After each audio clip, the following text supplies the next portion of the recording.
Okay, fret bending jig. This is absolutely essential and required, especially with a compound radius. What I'm going to be doing is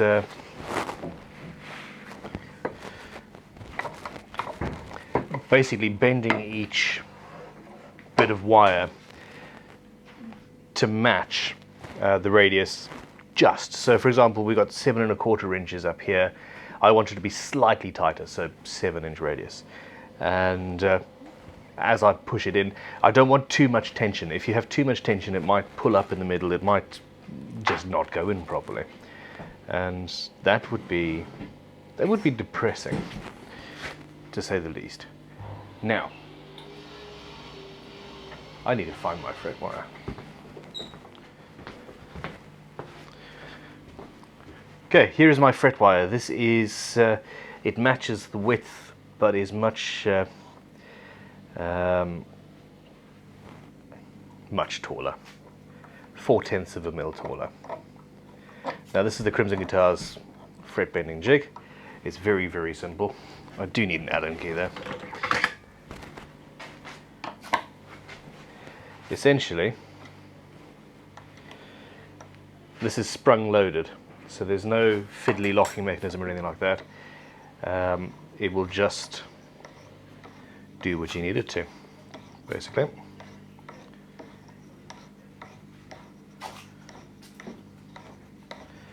And of course I'm going to have to measure this and see where we're at.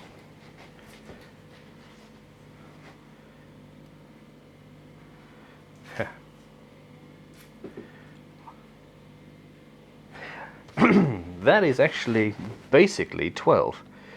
So what I'm going to do is tighten that a fraction, and I'll use this. I'll use this for the end frets, and we'll go from there.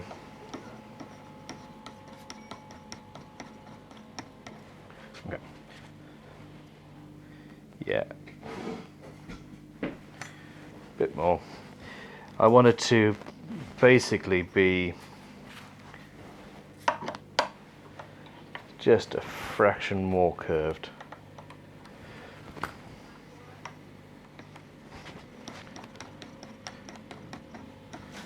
Oh, I've over-rigged the pudding. Look at that baby. Alright, that's far too much.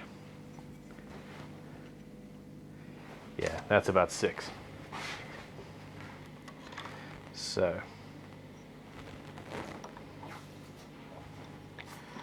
loosen off.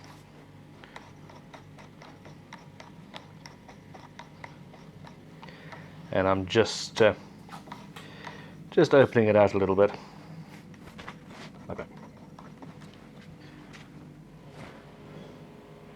There we go, that's perfect. That's about 7. So I'm going to use this for the first frets and loosen this off a little bit. Put another one through. And we want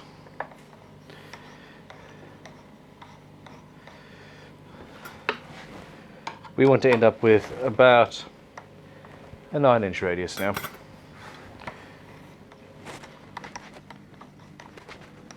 For the middle section of the board.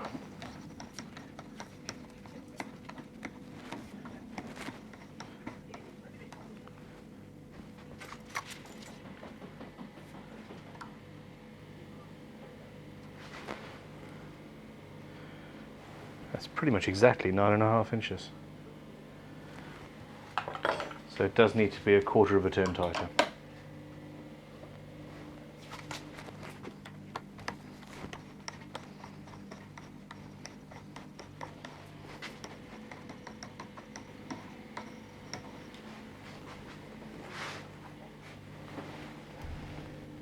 We're golden.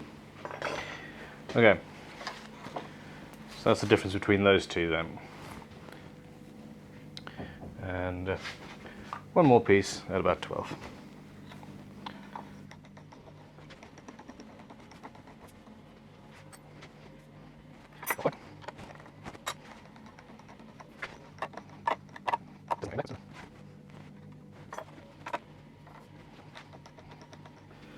Yeah, that's just a little bit tighter than 12 though. We're good.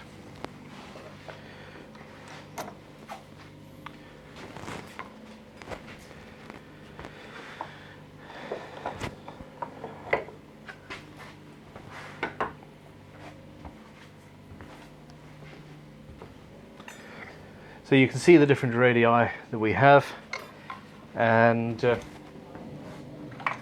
what we need to do now is cut the frets roughly to size.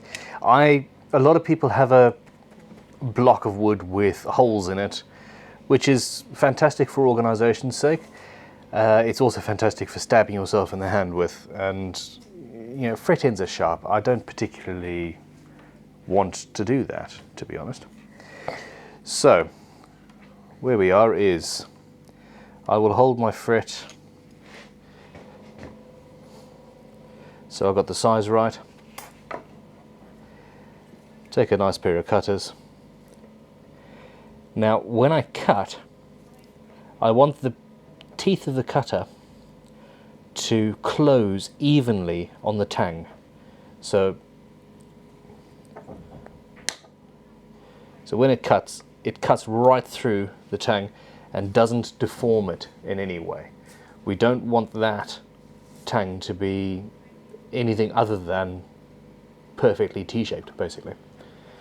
While I'm cutting the frets out, I'll actually leave them on the fretboard like so that I can be absolutely certain what I have.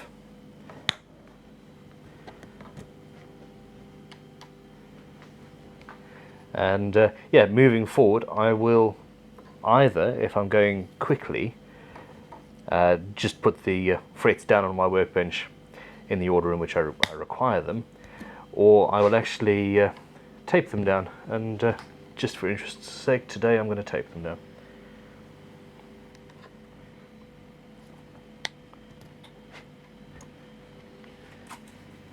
Now this is starting to get a little bit too curved for me, so we can move on to a slightly flatter radius fret wire. There we go.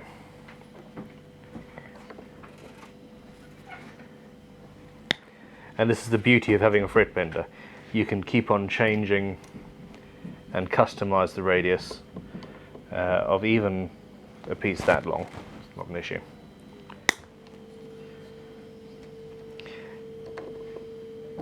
I'm leaving the fret wire about 1 mil longer on either end to give me some a little bit to play with, really.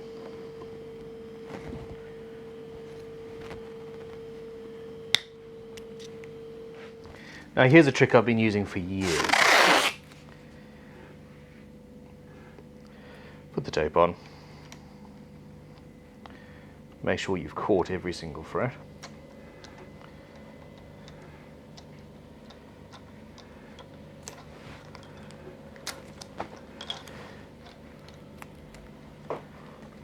And there we have it. So you could fold the tape over a little bit so it doesn't move. This is the only issue with it, to be honest. As you pull each fret off, it wants to take the whole bit of paper with it. So what I tend to do is tape the end down. Obviously in this case I've got a thing there. Okay, so we now have our frets all arranged and organized. I now need to nip the tangs with my fret tang nipper, which I now need to find, actually. Aha! Fret tang nipper. Useful little tool. Essentially, you put the frets in the end and it takes the leg section of the T and it nips it off. Now what you have to do is, if I was to take more than 0.5 millimeter off of the tang at any one point, it would deform the tang, it would deform the fret, it would actually put a curve in the fret. And if you've ever seen if you've ever seen a guitar with curved frets, 9 times out of 10 they haven't cut a curved slot.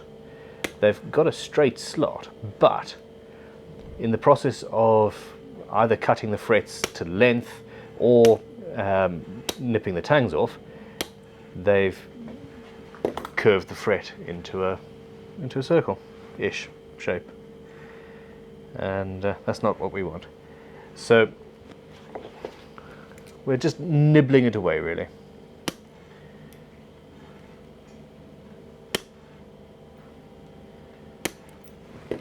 This is much more difficult on stainless steel frets, but yeah, if you're careful, this is the best way to do it. I got into trouble once with a former business partner right when I first started building by trying to use his grinding wheel to grind the tangs away, and it worked, but it left all sorts of soft metal in his wheel, which he was most unimpressed with.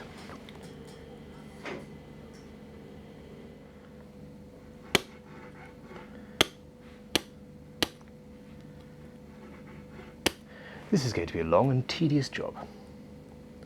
You might want to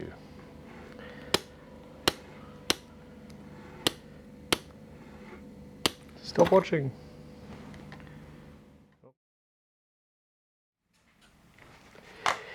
Now we come to the fun bit. A refret is like fretting, but much more scary.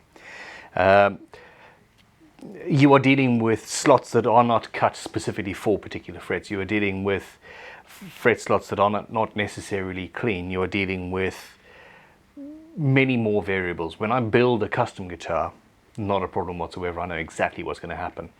Refret, you never really do. There are only educated guesses. Now I've put the first 3 in. I measured the fret slots and measured the tangs, and they match quite nicely, so that's okay. I am using, in this case, a compression fretting system, i.e. a Crimson Deadblow Hammer. For new necks, I'm actually a recent convert to using fret presses, which is something that I avoided for years because I was misguided and wrong, I think. I don't know. But yeah, I've been using fretting hammers forever, Deadblow in particular. But a fret press is really good, and we're in the process of completely rejigging our entire system, and it's not quite ready for an instrument of this caliber. So plus there's the issue of using a fret press to do a compound radius. It's less fun, lots of chopping and changing. Now I'm also using glue, and the glue is not to actually glue the fret in. The glue is there just to fill any voids and make the whole neck just a little bit more homogeneous. Now what I've got is a toothpick, and right on my bench, because that's what benches are for, a bunch of medium viscosity super glue. Or it would if I wasn't running out of the stuff. Come on. There we go. Now, this is one of the changes as well. And luthiers are always learning, luthiers are always changing the way they do things. I, for many years, and in my other videos, have said, oh, you need to use water-based glue. So I've been using No More Nails, actually, for many years. I was wrong. Well, not wrong. It did the job, and it does the job very well, but it does take time to cure. Make sure that you've always got something resting underneath. Okay, so we've got a little bit of overbend on our fret. Tap the two ends in. Whenever I'm hitting this end, I always seem to put my finger on the other to stop it popping out. if it wants to.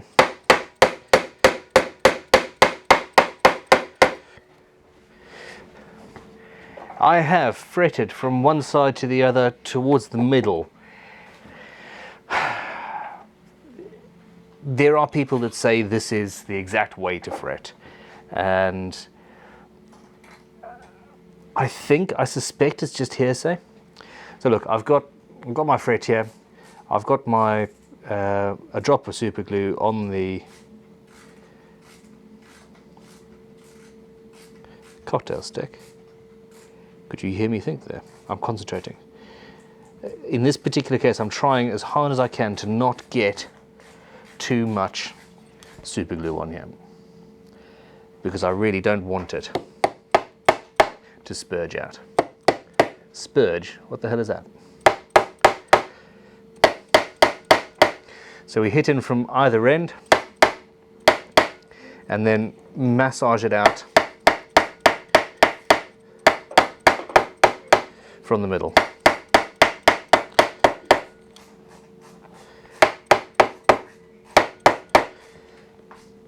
And I haven't got, there we go, I haven't got any glue coming out. If I had, well, let's do another one. Let's see how we're doing. So yeah, gluing it, fretting it from either end apparently evens the tension over. But I don't think that's, I don't know, I'm a skeptic. However, I'm not quite skeptical enough to avoid doing it on a high value or high pressure instrument like this one.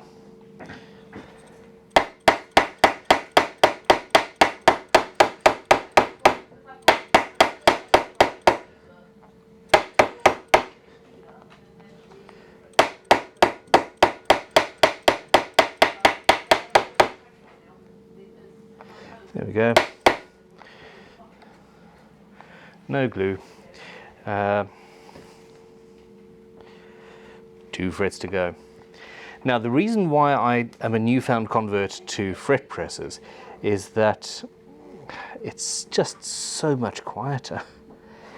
But it also actually gives you, especially if you're a novice, it gives you a much more even fret job. We've had a relatively untried new apprentice do their first fret job with the fret press, and the frets hardly even needed leveling, they were so evenly put in. Whereas a lot of people vary the pressure with which they hit or use a hammer quite a lot.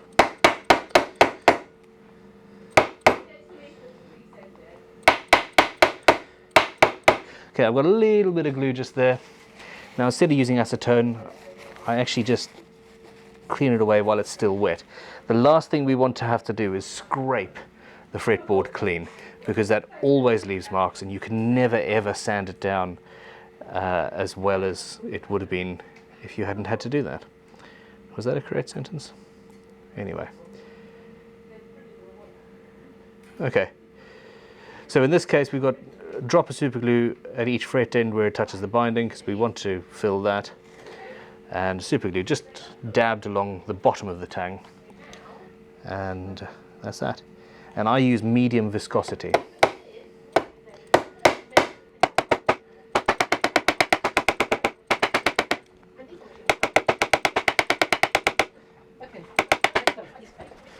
And there we go. So here we go. It is not perfect. I was just talking about the difference between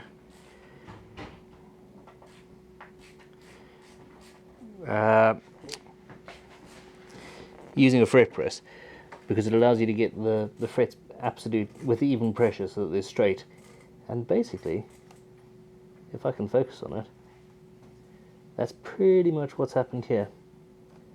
There's one that's, oh, there's a fly. Go away, fly. I'm experimenting with ammonia and copper at the moment on that guitar over there.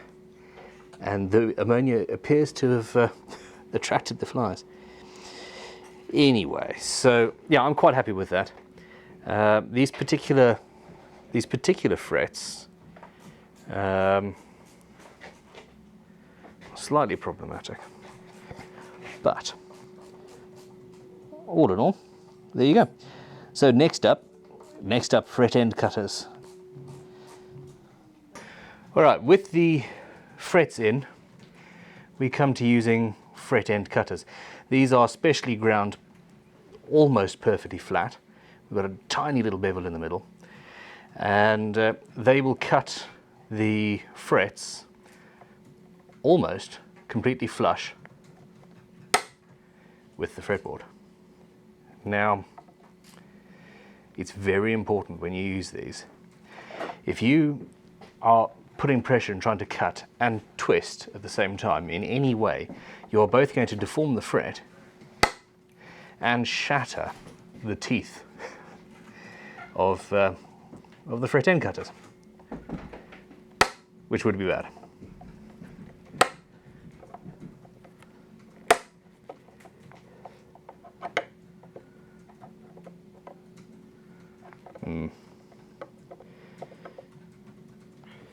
It's always more difficult when you have a neck already attached to a body.